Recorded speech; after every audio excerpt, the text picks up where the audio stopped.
Bonjour à tous, dans cet épisode je vais vous montrer comment faire pour commencer à utiliser ces écrans LCD graphiques 128/64 comme celui-ci.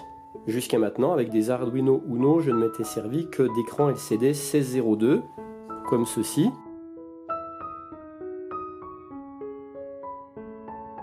Et puis je m'étais aussi servi quelquefois de ces petits écrans OLED. Mais j'avais jamais osé m'attaquer à des écrans plus grands, des écrans graphiques comme ça. Ça c'est pas un écran OLED, c'est bien un LCD, par contre ça c'est un écran OLED, vous voyez celui-là il est tout petit.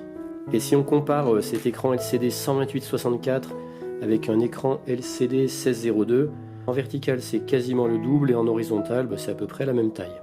Sauf que celui-là c'est du texte, alors que celui-là c'est du graphique, ça veut dire qu'on va le gérer au niveau de ses pixels. On pourra aussi bien afficher du texte que du graphique. Pour le texte, on pourra même choisir les polices de caractères, alors que là, on n'avait pas le choix de la police. Et puis, on pourra aussi afficher des images.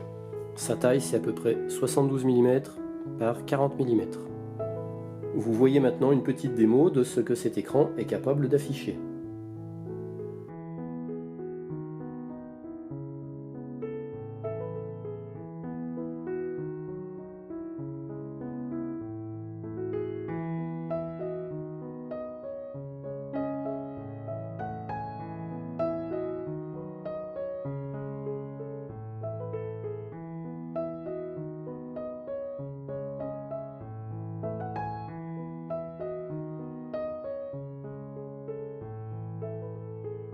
Ces écrans coûtent environ une dizaine d'euros. Pour ceux qui veulent s'en acheter, dans le descriptif de cette vidéo, je vous mettrai un lien vers un site qui en vend.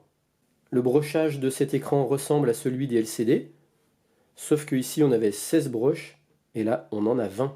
Tout comme le 1602, le 128/64 n'est pas déjà en I2C. Quand on est débutant, ces écrans, ça fait vite envie par rapport à cela parce qu'on comprend qu'on aura beaucoup plus de possibilités. Mais le problème, c'est qu'on ne sait pas du tout comment s'en servir. Et puis si on va sur internet, on ne trouve pas vraiment de tuto en français, clair, simple et concis, pour nous expliquer comment se servir de ces écrans.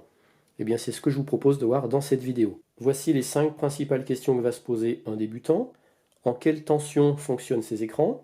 À quoi servent ces broches? Comment le raccorder à un Arduino? Quelle bibliothèque utiliser? Et quel exemple simple on peut utiliser pour obtenir un premier affichage sur cet écran?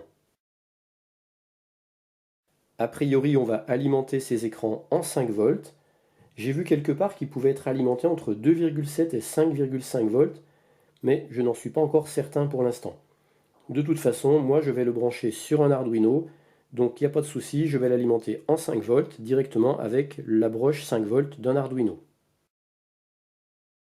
Concernant ces broches, alors vu que je découvre seulement cet écran depuis très peu de temps, je vais pouvoir vous partager que ce que je sais, le but étant de vous partager mes modestes connaissances à ceux qui ne le connaissent pas du tout et leur permettre de faire leur premier pas comme moi avec ces écrans graphiques. Alors regardons de près ces 20 broches. Alors attention, certains écrans de même taille pourront avoir un brochage légèrement différent du mien. Comme je vous l'ai dit avant, cet écran ne peut pas fonctionner directement en I2C car comme vous le voyez, il n'a pas de broche SDA et SCL. Ça veut dire qu'il est nativement en port parallèle sur 8 bits. Mais j'ai cru comprendre qu'on pourrait le gérer de 3 façons différentes avec un Arduino. Soit en port parallèle 8 bits, les 8 bits data devront être reliés à un Arduino. A priori, ça ne sera pas la méthode la plus pratique car ça va nécessiter beaucoup de fils. Donc moi, je n'ai pas retenu cette méthode. En I2C, le problème c'est que pour ça, il faut plugger cet écran à une interface série I2C et que les broches de l'interface série I2C qu'on utilise pour les écrans LCD 1602, elles ne correspondent pas parfaitement aux broches de ces écrans 128/64, parce que je rappelle, sur cet écran on a 20 broches, alors que sur l'interface série I2C qui va très bien sur les écrans LCD 1602, il n'y a que 16 broches. Donc il faudrait faire des dérivations, ce qui n'est pas très pratique. Et en plus, en cherchant sur internet, sur des forums, j'ai vu que ceux qui tentaient de faire fonctionner ces écrans en I2C, ils avaient des problèmes avec la bibliothèque. Donc du coup, je n'ai pas non plus retenu ce protocole pour faire fonctionner cet écran. La troisième méthode, c'est en SPI. Alors c'est un protocole de bus série que je découvre tout juste. Je sais juste que la grande différence entre l'I2C et le SPI, c'est que le bus SPI il est plus rapide que l'I2C, qu'il n'a pas de bit d'adressage, et que ce bus n'est pas bidirectionnel comme l'I2C. Mais bon, à la limite, quand on est très débutant, ça on s'en fout un peu. Sachez simplement que c'est le protocole SPI que j'ai retenu pour commencer à faire mes premiers pas sur ces écrans, parce qu'il est plus simple à utiliser et qu'il aura moins de fils. On va regarder maintenant concrètement comment relier notre écran à un Arduino Uno. Tout à droite, ce sont les broches de l'écran et tout à gauche, en rouge, les broches de l'Arduino Uno et en jaune au milieu des explications. Si on va de haut en bas, la première broche de l'écran, c'est la ground qui correspond à la masse. On va la relier au ground de l'Arduino. Ensuite, la broche VCC aux 5 volts de l'Arduino. Ensuite, on aura la broche RS qui correspond au chip select en cas de SPI. Nous, on est bien en SPI. On va la relier à la broche 10 de l'Arduino. Ensuite, la broche RW qui correspond au MOSI, c'est-à-dire au data en cas de SPI, ce qui est notre cas. On va la relier à la broche 11 de l'Arduino Uno. La broche E de l'écran qui correspond à SCK, c'est-à-dire l'horloge du protocole SPI. On va la relier à la broche 13 de l'Arduino Uno. Et puis attention, la broche PSB qui est vers le bas, c'est où j'ai marqué si SPI elle doit être au ground et si en parallèle au VCC. Donc comme nous on est en SPI, on va la relier au ground de l'Arduino. Et enfin les deux dernières broches du bas, BLA qui correspond au backlight anode. Celle-là on va la relier au 3,3 volts de l'Arduino. Et puis la BLK, backlight cathode, on va la relier au ground de l'Arduino. Je vous montre comment j'ai fait concrètement pour les connexions. J'ai soudé une barrette de broches sur les broches de l'écran. Alors ben oui, là j'ai pas des broches sur tout le long parce que j'en ai flingué une pour rien, parce que j'avais reçu un écran. Je l'avais commandé en 2 exemplaires et il y en a un qui a été pété.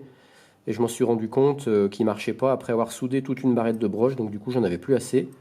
Donc j'ai simplement soudé des barrettes de broches sur les broches qui me servent pour le protocole SPI. Et ensuite je viens tout simplement planter mon écran dans une breadboard. Comme ça je peux après venir avec des fils du pont me relier à l'Arduino. Et voilà. Concernant la bibliothèque à utiliser, après recherche, il s'avère que pour la liaison bus série SPI, il faut utiliser la bibliothèque U8G2. Comme moi je ne l'avais pas encore installée, je suis allé la chercher dans Gérer les bibliothèques. Il faut taper dans la barre de recherche U8G2 et ensuite sélectionner celle qui s'appelle U8G2 by Oliver et l'installer. Voyons maintenant quel code on peut utiliser pour commencer à afficher sur cet écran. Alors il y en a plusieurs. Pour ça, il suffit d'aller dans les exemples de la bibliothèque U8G2 maintenant qu'on l'a installée. Donc on va dans Fichier, Exemple, U8G2. Et puis là, je vous conseille d'aller dans Page Buffer, Graphic Test. Alors ici, attention, il faudra sélectionner la bonne ligne qui correspondra à notre écran. Le code va vous proposer une multitude de types d'écrans.